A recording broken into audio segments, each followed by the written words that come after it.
Keith, thank you very much for joining me today. It was really interesting to listen to the AMP people talking about the markets today and where things are going. I'm particularly interested in the New Zealand share market.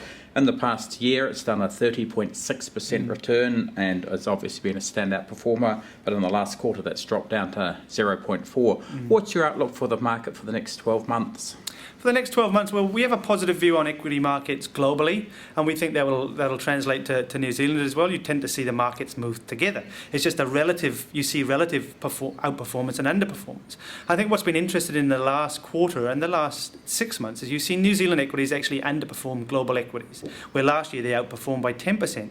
And part of the reason for that is, I think, as you've seen interest rates move higher globally and New Zealand recently, the yield story becomes less compelling for New Zealand. It's still there, but less compelling. That's been a big support for New Zealand equities over the last 18 months, I think, is the yield story, the global search for yield. New Zealand being a high dividend country has benefited from international flows, I think. So are investors still going to chase equities, New Zealand equities for yield? That's been a big story in the last year or two.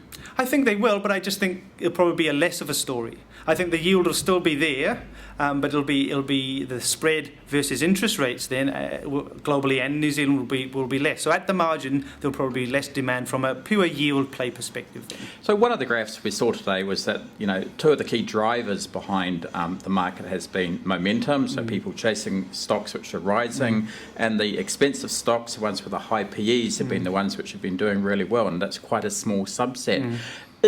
How big is the risk that that's suddenly going to turn around and we'll see a fall in those stocks?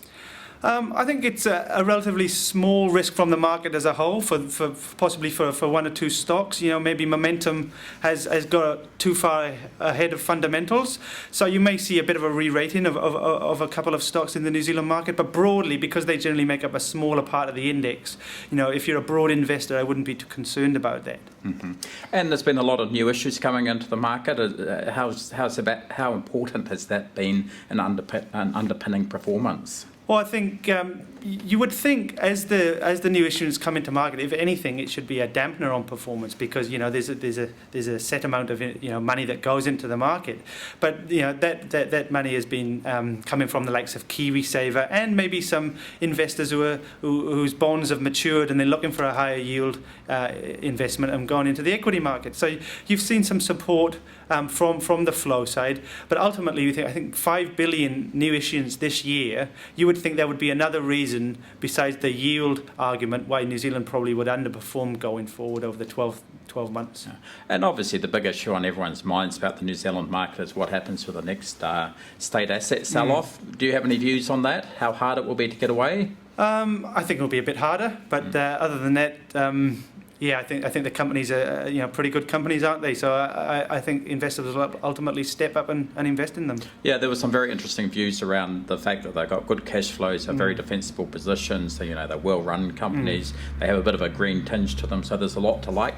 I think so. Yeah, I think ultimately, and one thing that we've said about the New Zealand market, and other people have said about the New Zealand market, it lacks depth. And it's good to see, some new companies coming into the index. So I think ultimately they will be supported. And just finally, what's your weightings to New Zealand equities at the moment? Have you changed your asset allocation in your portfolios recently, or? We're at benchmark New Zealand equities. We think given the valuations at the moment, they're fully priced. But I think there's enough support from the economy side of things and dividend yields to think that they'll do reasonably well. I don't think I'm not too worried about them to be underweight at this stage. We're not going to get the 30.6 returns. Probably not. But I still think positive returns going over the next 12 months. Excellent. Thank you very much.